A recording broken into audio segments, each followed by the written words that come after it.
നമസ്കാരം. ശ്രീമദ് ഭാഗവതം മൂലം പ്രഭാഷണം ഭാഗം 448. ഓം ഗം ഗണപതയേ നമഃ. ഓം സം സരസ്വതേ സ്വാഹ.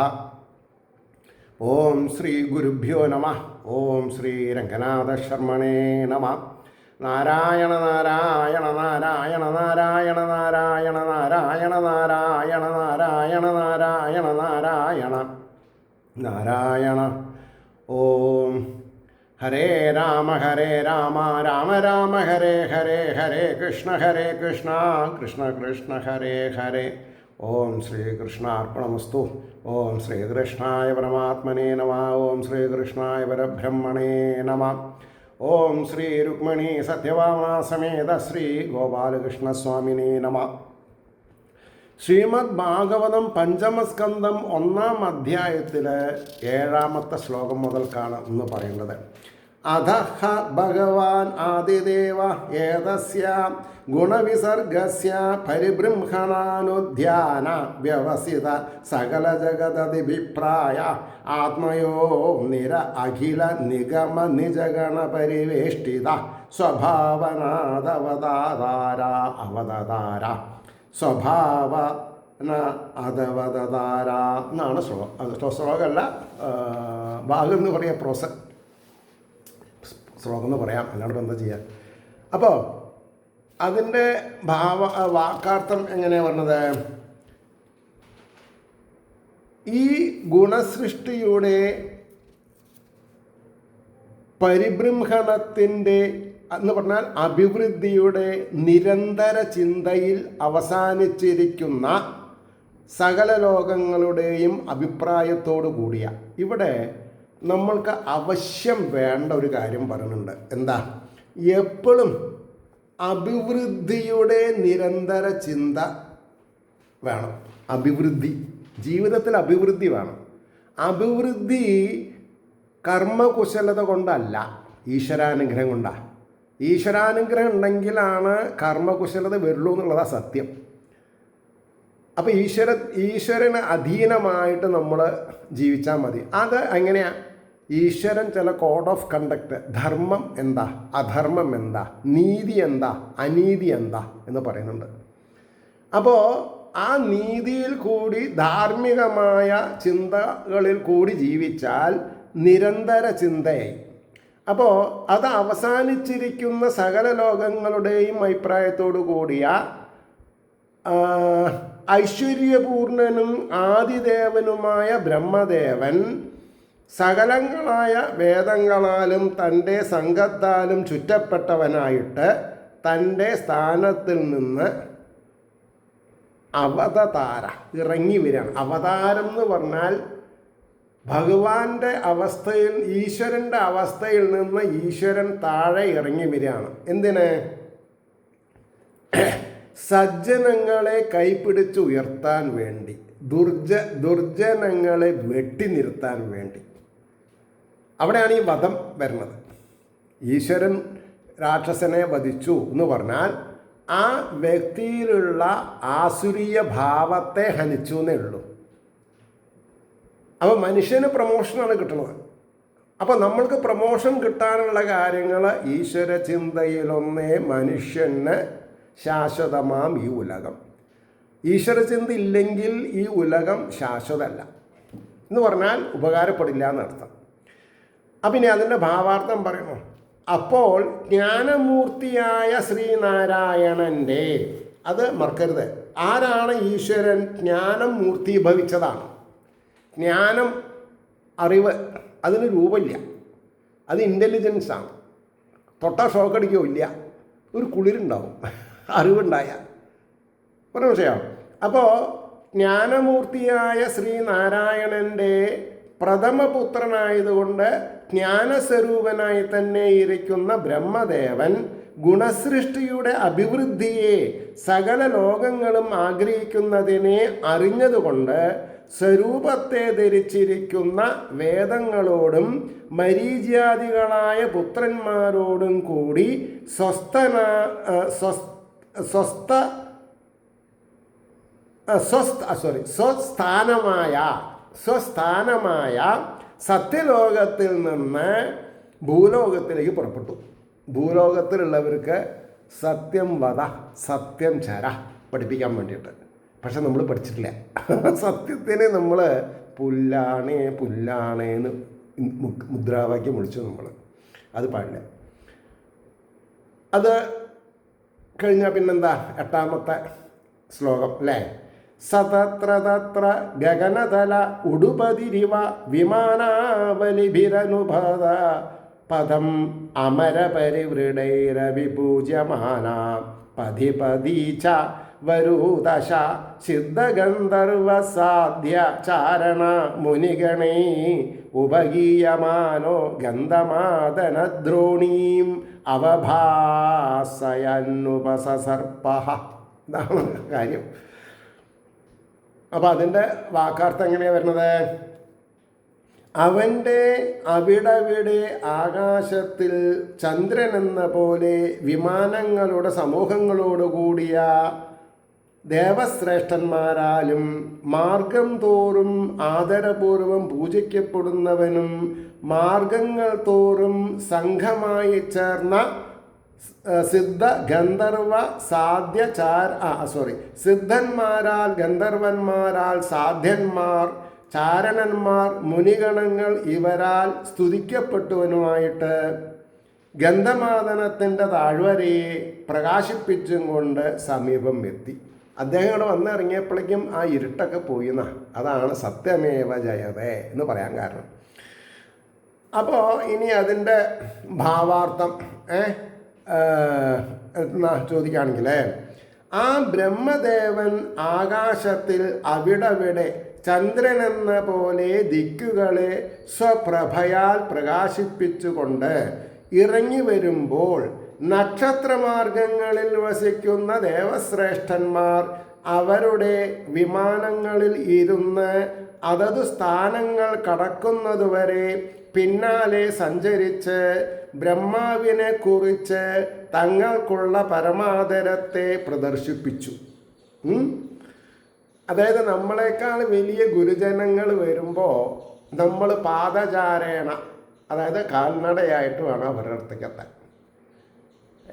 ക്ഷേത്രങ്ങളിലേക്ക് പോകുമ്പോൾ ക്ഷേത്രത്തിലേക്കുള്ള നട വരെ ഓട്ടോറിക്ഷയിലോ കാറിലോ ബൈക്കിലോ പോകരുത്.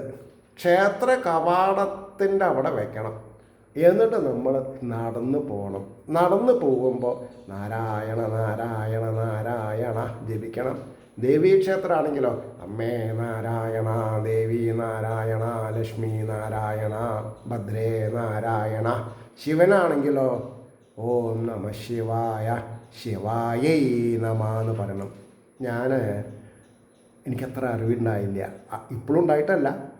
അപ്പോൾ എനിക്ക് എൻ്റെ കുട്ടിക്കാലത്ത് ഞങ്ങൾ ബഹുമാനിക്കുന്ന ഒരു വരദരാജൻ പറഞ്ഞ ഒരു ബ്രാഹ്മണൻ ശ്രേഷ്ഠൻ, ഇപ്പം അദ്ദേഹം തമിഴ്നാട്ടിലെ പേര് കേട്ട ഒരു വാദ്യാരാണ്. വാദ്യാരെന്ന് പറഞ്ഞാൽ ബ്രാഹ്മണർക്ക് വേദം പറഞ്ഞു കൊടുക്കുക, അല്ലെങ്കിൽ അവരുടെ ശ്രാദ്ധം നടത്തി കൊടുക്കുക, വിവാഹങ്ങൾ നടത്തി കൊടുക്കുക, മരണാനന്തര ക്രിയ ചെയ്യിപ്പിക്കുക വേദമാർഗത്തിൽ.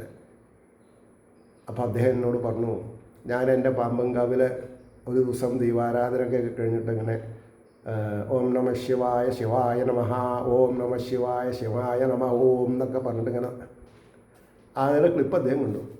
അപ്പോൾ അദ്ദേഹത്തിന് എന്നെ ശാസിക്കാനുള്ള അധികാരമുണ്ട്. അപ്പോൾ അദ്ദേഹം ഫോൺ വിളിച്ചു എന്നെ. എനിക്കൊരു കാര്യം പറഞ്ഞ് ധരിപ്പിക്കാണ്ട്. എന്താ? ഓം നമ ശിവായ, പിന്നെ ശിവായ നമ എന്നല്ല പറയേണ്ടത്, ശിവായൈ നമ എന്ന് പറഞ്ഞാൽ ലോകപിതാവായിരിക്കുന്ന ശിവന് നമസ്കാരം, ലോകമാതാവായിരിക്കുന്ന പാർവതിക്ക് നമസ്കാരം എന്ന അർത്ഥം വരിക. ശിവായൈ നമ. ശിവായി എന്ന് പറഞ്ഞാൽ സ്ത്രീലിംഗ, അമ്മ പാർവതി എന്നാണ്.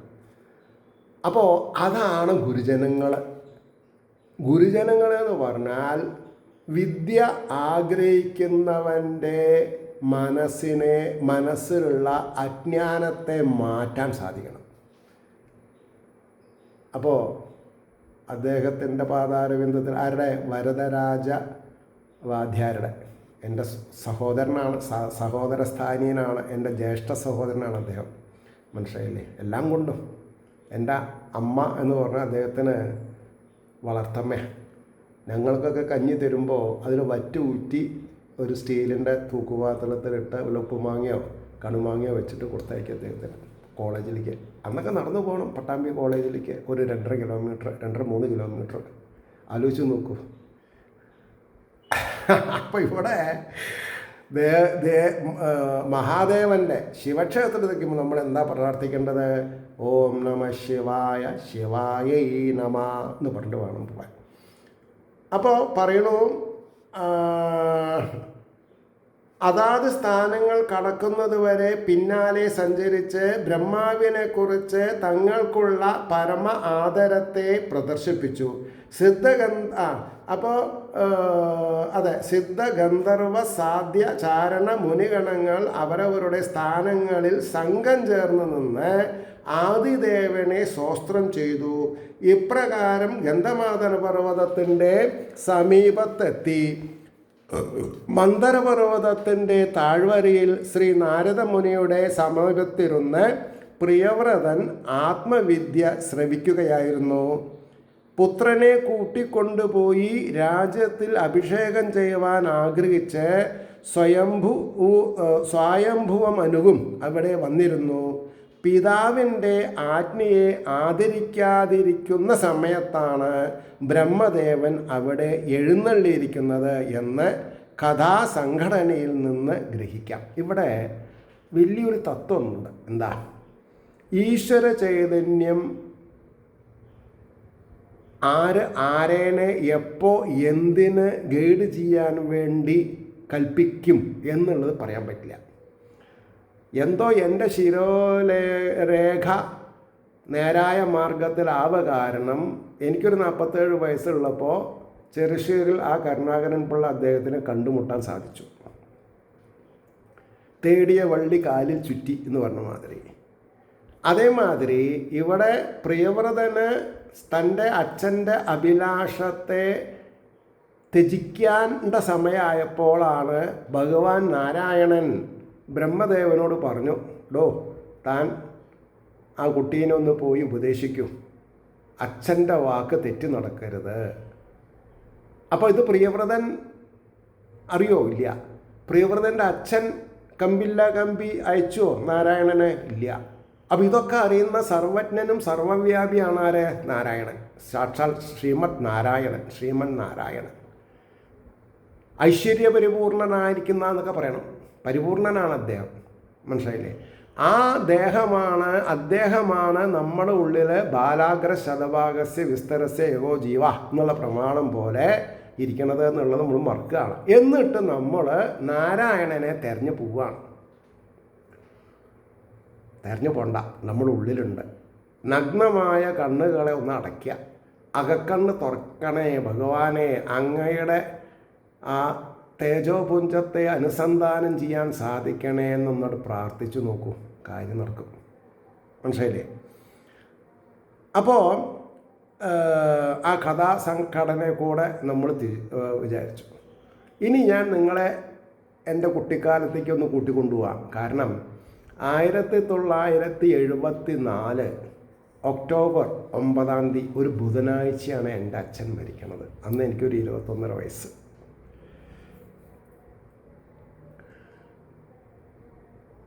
ആ ബുധനാഴ്ച കഴിഞ്ഞ് അടുത്ത ബുധനാഴ്ച വന്നപ്പോൾ അന്നാണ് ചെമ്പൈ വൈദ്യനാഥ ഭാഗവതർ മരിക്കണത്, ഒരാഴ്ച വ്യത്യാസത്തിൽ. അപ്പോൾ ചെമ്പൈ വൈദ്യനാഥ ഭാഗവതർ ഞങ്ങളും കൂടിയിട്ടുള്ള ബന്ധം എന്താ വിചാരിച്ചാൽ, എൻ്റെ സ്റ്റെപ്പ് മദറിലുള്ള ബ്രദറ് PR പരമേശ്വരൻ അയ്യർ, അദ്ദേഹം റെയിൽവേയിൽ ട്രെയിൻ ടിക്കറ്റ് ഇൻസ്പെക്ടറായിരുന്നു, എക്സാമിനറായിരുന്നു, TTE. അദ്ദേഹം ജോലിയിൽ ചേർന്നത് TTE ആയിട്ടാണ്. അദ്ദേഹം ജോലിയിൽ നിന്ന് വിരമിച്ചത് TTE ആയിട്ടാണ്. കാരണം എന്താ? പ്രമോഷൻ വേണ്ടാന്ന് പറഞ്ഞു. കാരണം പ്രമോഷൻ ഉണ്ടാവണമെങ്കിൽ ഓരോ മാസം ഇത്ര കേസ് പിടിക്കണമെന്നുണ്ട്. അദ്ദേഹം അത് ചെയ്യില്ല. ടിക്കറ്റ് ഇല്ലാത്തവർക്ക് അടുത്ത സ്റ്റേഷനിൽ ഇറങ്ങി ടിക്കറ്റ് എടുത്ത് കൊടുത്ത് ചായ കുടിക്കാൻ ഒരു 10 റുപ്യയും കൂടി അന്നത്തെ കാലത്ത് 10 റുപ്യ എന്ന് പറഞ്ഞാൽ ഇന്നത്തെ 1000 റുപ്യ കൊടുത്തിരുന്നൊരു കാലമായിരുന്നു. അപ്പോൾ ഇദ്ദേഹത്തിന് പ്രൊമോഷൻ ഉണ്ടായില്ല. അപ്പോൾ ഈ ചെമ്പൈ വൈദ്യനാഥ ഭാഗവതരെ പോലെയുള്ള മഹാന്മാർക്ക് വേണ്ട ഒത്താശകൾ അദ്ദേഹം ചെയ്തു കൊടുക്കും. അതായത് റിസർവേഷൻ ഇല്ലാണ്ട് മദ്രാസിലേക്ക് പോണ്ടി വരിക, മദ്രാസിൽ നിന്ന് കേരളത്തിലേക്ക് പോണ്ടി വരിക, അങ്ങനെയൊക്കെ ഉള്ളതിൽ അദ്ദേഹം കൈ കടത്തും. അത് അവർക്ക് സീറ്റൊക്കെ ഉറപ്പിച്ചു കൊടുക്കും അദ്ദേഹം. അപ്പോൾ കുട്ടിക്കാലത്ത് ഞാൻ ഇദ്ദേഹത്തിനെ പറ്റി കേട്ടിട്ടുണ്ട്. അപ്പം മരിക്കണ സമയത്ത് എൻ്റെ അച്ഛൻ്റെ പൂല ആചരിക്കണ സമയത്താണ്. അപ്പോൾ ഇദ്ദേഹം മരിച്ചത് ഒറ്റപ്പാലം ചെറുപ്പുളശ്ശേരി അടുത്ത വെള്ളിനേഴി എന്ന് പറഞ്ഞ സ്ഥലത്ത് കാന്തള്ളൂർ ശ്രീകൃഷ്ണ ക്ഷേത്രത്തിൽ ദൈവാരാധനയ്ക്ക് ശേഷം ഒരു കച്ചേരിയൊക്കെ ചെയ്തിട്ടാണ് ഇദ്ദേഹം കുഴയണത്. അപ്പോൾ ഈ കാന്തള്ളൂർ ശ്രീകൃഷ്ണ ക്ഷേത്രം ഒളപ്പമണ്ണ വകയാണ്. ഒളപ്പമണ്ണ തമ്പുരാക്കന്മാർ ആഢ്യന്മാരായിരുന്നു ഒരു കാലത്ത്. ഇപ്പോഴും അതെ. കാരണം ഇപ്പോഴും അവിടെ ഭഗവതി ആരാധനയായിട്ടുണ്ട്. പക്ഷേ ആ മന ആരൊക്കെ കാര്യസ്ഥന്മാരെ വെച്ചിട്ട് നോക്കണു. എല്ലാവരും ഇപ്പോഴത്തെ അതിലത്തുള്ള ഫോളോവേഴ്സൊക്കെ അടുത്ത് നല്ല നല്ല വീടുകൾ ഭവനങ്ങളൊക്കെ ആയിട്ട് താമസിക്കണു. കാരണം ഈ മന ഒരു സംഭവമാണ്. അത് കൊണ്ടു നടക്കാൻ ഇന്നത്തെ കാലത്ത് ചുരുങ്ങിയതൊരു 12 ആൾ പണിക്കുണ്ടാവണം, എന്നാലേ അത് കൊണ്ടു നടത്താൻ പറ്റുള്ളൂ. ഞാൻ ദൂരത്തുനിന്ന് കണ്ടു ആ മന. അപ്പോൾ അന്ന് മുതൽക്ക് എനിക്ക് ഈ കാന്തള്ളൂർ ശ്രീകൃഷ്ണസ്വാമി ക്ഷേത്രം കാണുന്നൊരു താല്പര്യം ഉണ്ടായിരുന്നു. കാണാൻ പറ്റിയില്ല, ഇതുവരെ പറ്റിയിട്ടുണ്ടായില്ല. ഇന്ന് കാലത്ത് എൻ്റെ മകൻ 12-ാം തീയതി കഴിഞ്ഞ മാസം 12-ാം തീയതി 20-ാം തീയതി പോയി. അപ്പോൾ അയാളൊരു കാറ്, എൻ്റെ കാറ് മാറ്റി നല്ലൊരു കാറ് ടാറ്റയുടെ പഞ്ച് വാങ്ങി തന്നിട്ടുണ്ട്. ഇപ്പോൾ ഒരു 2 ദിവസം കൂടുമ്പോൾ ഞങ്ങൾ എന്ത് ചെയ്യും, ഏതാനും ക്ഷേത്രങ്ങൾ സന്ദർശിക്കും. എന്തിനു വേണ്ടിയിട്ട്? നമ്മുടെ പൂർവീകർ നടന്ന ആ മണ്ണിൽ ഒന്ന് തൊട്ട് തലയിൽ വയ്ക്കുക, അത്രയേ ഉള്ളൂ. അത് വലിയൊരു അനുഭൂതിയാണ്. പക്ഷേ ഞാൻ തന്നെ ഭഗവാൻ ഹൃദയപത്മത്തിലാണ് നമ്മുടെ മനസ്സിൽ ഉണ്ടാകുന്ന ആ ധാരണ റിഫ്ലക്റ്റ് ചെയ്യുന്നതാണ് വിഗ്രഹം എന്ന് പറഞ്ഞു നടക്കുന്നതാണ്. അപ്പോൾ വിഗ്രഹാരാധനയല്ല എൻ്റെ ഉദ്ദേശം. പൂർവീകർ നമ്മൾക്ക് വേണ്ടി കാത്തു സൂക്ഷിച്ചിട്ടുള്ള ക്ഷേത്രങ്ങളിൽ കൂടെ നമ്മളൊന്ന് നമസ്കരിക്കുക, പ്രദക്ഷിണം ചെയ്യുക, അതന്നെ. അപ്പോൾ 51 വർഷം എടുത്തു. അത് 74 കഴിഞ്ഞത് ഇപ്പോൾ 2025 51 കൊല്ലം എടുത്തു അത് സാർത്ഥകമാക്കാൻ. ഇതാണ് ഭഗവാന്റെ കരിഷ്മ. ഭഗവാൻ നമ്മൾ എന്താണെന്ന് പറയുക, അർഹമായത് ആഗ്രഹിച്ചാൽ ഭഗവാൻ അത് നടത്തി തരാതെ കണ്ടിരിക്കില്ല. അതാണ് എനിക്ക് പറയാനുള്ളൂ നിങ്ങളുടെ അടുത്ത്. നമ്മൾ ഓരോരുത്തരും മറ്റുള്ളവർക്ക് അപ്രിയത്തെ ചെയ്യാതെ കണ്ട് പ്രിയത്തെ ചെയ്തുകൊണ്ട് വന്നാൽ അതിനേക്കാൾ വലിയ ഒരു ഈശ്വര സേവയില്ല, ഈശ്വര പൂജയില്ല. അതിനുള്ള പരമാർത്ഥമായ അനുഭവം ഭഗവാൻ തരാതെ കണ്ടിരിക്കില്ല. ഇനി നമ്മൾക്ക് 9-ാമത്തെ ശ്ലോകത്തിലേക്ക് പോവാം. തത്ര ഹവായേനം ദേവർഷി ഹംസയാനേന പിതരം ഭഗവന്തം ഹിരണ്യഗർഭം ഉപലഭമാന സഹസൈവോദ്ധായാർഹണേന സഹപിതാ പുത്രാഭ്യാം അവഹിതാഞ്ജലിരുപതസ്തേ. അതിൻ്റെ അർത്ഥം പറയണത്, ആ സ്ഥാനത്തിലാകട്ടെ ഹംസവാഹനത്തോടുകൂടി ജ്ഞാനമൂർത്തിയും പിതാവുമായ ഈ ബ്രഹ്മദേവനെ കണ്ടവനായ നാരദൻ പിതാവിനോടും പുത്രനോടും കൂടി ഉടനെ തന്നെ എഴുന്നേറ്റിട്ട് ഭക്ത്യാദരങ്ങളോടെ അഞ്ജലിബന്ധം ചെയ്തിട്ട് സ്തുതിച്ചു. അപ്പം നമുക്ക് മനസ്സിലാക്കണം, ദേവർഷിയായിട്ടുള്ള നാരദമുനി തൻ്റെ പിതാവായിരിക്കുന്ന അച്ഛനെ കണ്ടപ്പോൾ എന്താ ചെയ്തത്? ഭഗവാന്റെ ആശ്രിതവത്സലനായിട്ടും ഭഗവാനെ കാണാൻ എപ്പോൾ വേണമെങ്കിലും എവിടെ വെച്ചിട്ടും ഭഗവാനെ കാണാൻ ഭാഗ്യം ചെയ്തിട്ടുള്ള ആളാണ്. ഭഗവാന്റെ നാമധേയങ്ങൾ ഉച്ചരിച്ചുകൊണ്ട് തൻ്റെ മഹതി എന്ന വീണയിൽ സപ്തസ്വരങ്ങളുടെ മാധുരി കൂടെ നാരായണ മന്ത്രം ജപിച്ച് നടക്കുന്ന ആ നാരദമുനി തൻ്റെ പിതാവായ ബ്രഹ്മദേവനെ കണ്ടപ്പോൾ നീണ്ടു നിവർന്ന് നമസ്കരിച്ചു എന്നാണ് പറഞ്ഞത്. അപ്പോൾ ഭാഗവതം പഠിച്ചാൽ മതിയോ? പോരാ. എന്ത് ചെയ്യണം? സ്വന്തം അച്ഛനെയും അമ്മയെയും ബഹുമാനിക്കാൻ പഠിക്കണം. സ്വന്തം അച്ഛനെയും അമ്മയെയും ബഹുമാനിക്കാത്തവൻ ഭാഗവതം പഠിച്ചത് യാതൊരു കാര്യമില്ല. ഭഗവാൻ ബ്രാഹ്മണ ഭക്തനാണ്. ഭഗവാന്റെ വംശം ഏതാ? യദുകുലനാഥനാണ്. യദുകുലമാണ്. രാജഭരണം ഇല്ലാത്ത ആൾക്കാരാണ്. രാജചിഹ്നങ്ങളില്ലാത്ത ആളാണ്.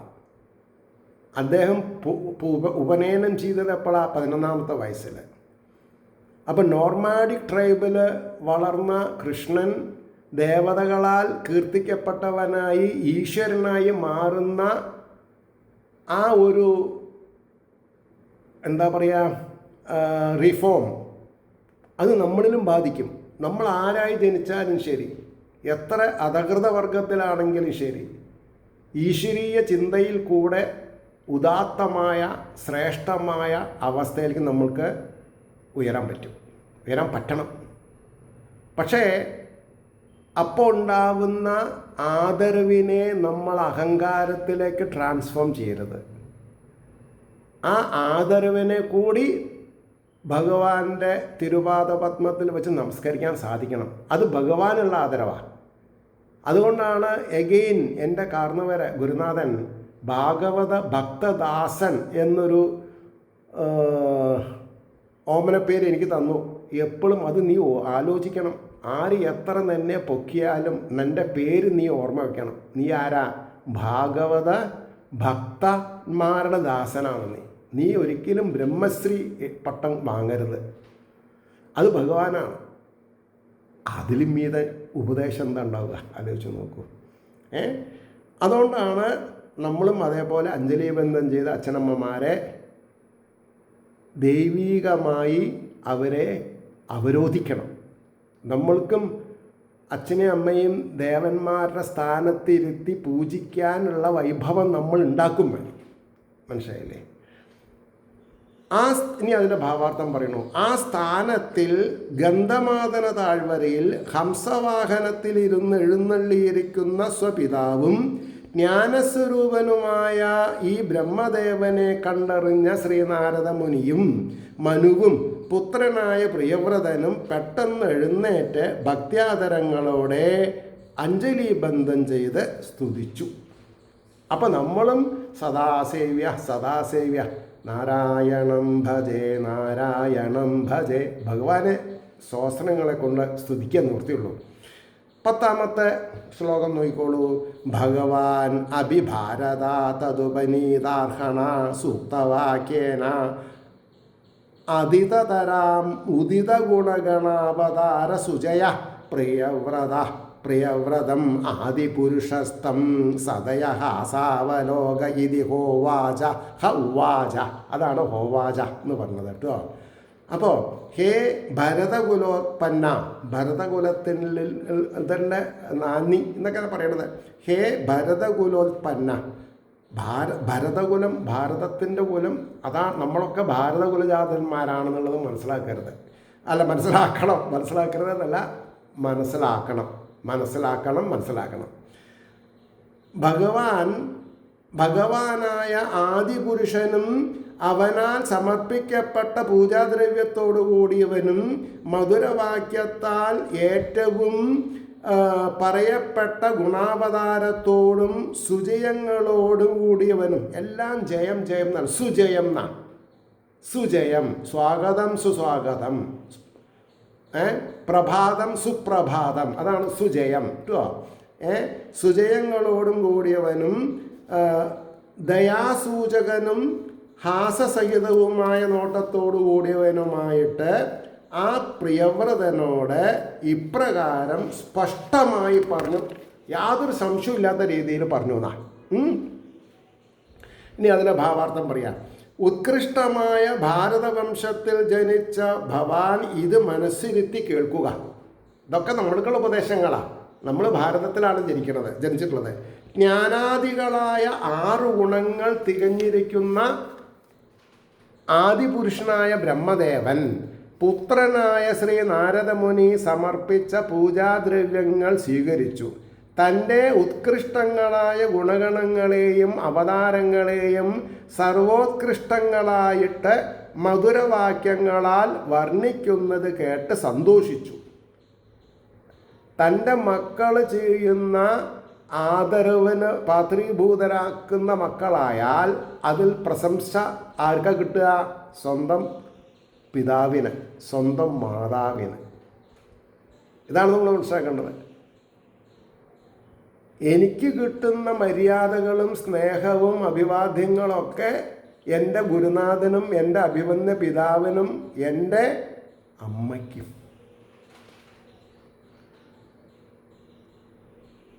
അപ്പോൾ നമ്മുടെ കുട്ടികൾക്ക് കിട്ടുന്നതോ അത് നമ്മൾക്ക്. ഇപ്പം എൻ്റെ മകൻ ഡെൻമാർക്കിൽ അസിസ്റ്റന്റ് പ്രൊഫസറായിട്ട് വർക്ക് ചെയ്യുന്നുണ്ട്. അവിടെ ഈ കഴിഞ്ഞ ഒരു 2.5 വർഷമായിട്ട് അല്ലെങ്കിൽ 2.25 വർഷമായിട്ട് അങ്ങനെ പറയാം, അയാൾക്ക് എത്ര MS സ്റ്റുഡൻസ് ഉണ്ട്, എത്ര PhD സ്റ്റുഡൻസ് ഉണ്ട് എന്നൊക്കെ അയാളെ ഞങ്ങളെ ബോധിപ്പിക്കും ഫോൺ ചെയ്യുമ്പോൾ ഒക്കെ, വീഡിയോ കോൾ ചെയ്യുമ്പോൾ. അവിടെ ഒരു റഷ്യൻ പ്രൊഫസർ 60-65 വയസ്സായിട്ട് ഇപ്പോൾ പിരിയാൻ നിൽക്കുക. അദ്ദേഹത്തിന് ഒരു കാലത്ത് 12 MS ആൻഡ് PhD സ്റ്റുഡൻസ് ഉണ്ടായിരുന്നു എന്നാണ് പറഞ്ഞത്. അത് ഒരു 10-20 കൊല്ലം മുമ്പേ. അപ്പോൾ അദ്ദേഹത്തിന് 45 വയസ്സ്, എൻ്റെ മകൻ ഇപ്പോൾ 36 വയസ്സ്. ഇപ്പം അയാൾക്ക് 12 സ്റ്റുഡൻസ് PhD ആൻഡ് MS. അപ്പോൾ അദ്ദേഹം ഇയാളുടെ ക്യാബിനിൽ വന്ന് ഇയാളെ കൺഗ്രാജുലേറ്റ് ചെയ്തു എന്ന് പറയാം. അത് കേൾക്കുമ്പോൾ ഒരച്ഛൻ എന്നുള്ള നിലയ്ക്ക് നമ്മൾക്കുണ്ടാകുന്ന ഒരു സംതൃപ്തി, അതാണ് സന്തോഷം. മനസ്സിലായില്ലേ? അപ്പോൾ അദ്ദേഹം പറയാണ്, ഈ ഒരു ടെമ്പോ താൻ ലൂസാക്കരുത്. എത്ര കിട്ടുമോ അത്രയും ആൾക്കാരെ പഠിപ്പിക്കുക. അവരെത്ര വലിയവരായാലും അവരെ പഠിപ്പിച്ച പ്രൊഫസർമാരെ പറ്റിയിട്ട് അവർക്കൊരു അനുഭൂതി ഉണ്ടാവും. അത് കൈവിടാതെ ഇരിക്കാം. അതാണ് തൻ്റെ അസറ്റ്, അല്ലാണ്ട് താൻ എന്ത് സമ്പാദിച്ചു എന്നുള്ളതല്ല. അപ്പോൾ ഞാനിവിടെ ഭാഗവതം പഠിപ്പിക്കണു, അയാളവിടെ സയൻറ്റിസ്റ്റായിട്ട് ഇരുന്നിട്ട് മറ്റുള്ളവരെ സയൻറ്റിസ്റ്റുമാരാക്കും. അത്രയും വ്യത്യാസം. അപ്പോൾ അതാണ് സന്തോഷം നമുക്ക് മനസ്സിലായില്ലേ? അപ്പോൾ ഇവിടെ എന്താ പറഞ്ഞത്? നാരദമുനി നാരദമുനി എത്രത്തോളം ബഹുമാനത്തെ കാണിച്ചു എന്നുള്ളത് പറയണ്ടായി ഇവിടെ. അപ്പോൾ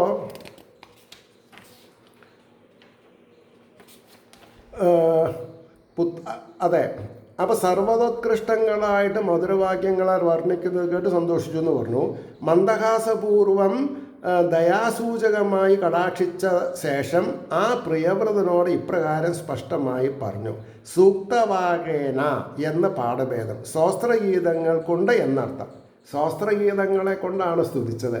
നമ്മളും ശാസ്ത്രഗീതങ്ങളെ കൊണ്ട് വേണം ഭഗവാനെ പൂജിക്കാൻ. പരാതി പറയരുത്, എനിക്ക് അതില്ല ഇതില്ല അത് ശരിയാക്കി തരണേന്ന് നമ്മൾ കേൾക്കേണ്ട ആവശ്യമില്ല. നമ്മുടെ ഹൃദയപത്മത്തിൽ ഇരുന്നിട്ട് ഭഗവാൻ നമ്മളെ വാച്ച് ചെയ്യുന്നുണ്ട്. നമ്മൾ ചെയ്യുന്ന കാര്യങ്ങൾ കോഡ് ഓഫ് കണ്ടക്റ്റ് പ്രകാരം ഉള്ളതാണെങ്കിൽ തീർച്ചയായിട്ടും നമ്മൾക്ക് നന്മകൾ വാരിക്കോരി ഭഗവാൻ തരാതെ കണ്ടിരിക്കില്ല. അപ്പോൾ അവിടെ നിർത്താം. ഏവർക്കും ശ്രീ ഹരിയുടെ അനുഗ്രഹാശിസ്സുകൾ നിർലോഭം ഉണ്ടാവട്ടെ എന്ന് ആഗ്രഹിക്കുന്നതോടൊപ്പം നമ്മുടെ പ്രാർത്ഥന ലോകാസമസ്ത സുഖിനോഭവന്തു ആയിരിക്കട്ടെ എന്ന് സ്മരിച്ചുകൊണ്ട് വാക്കുകൾ ഉപസംഹരിക്കുന്നു. നമസ്കാരം. നാളെ കാണാം.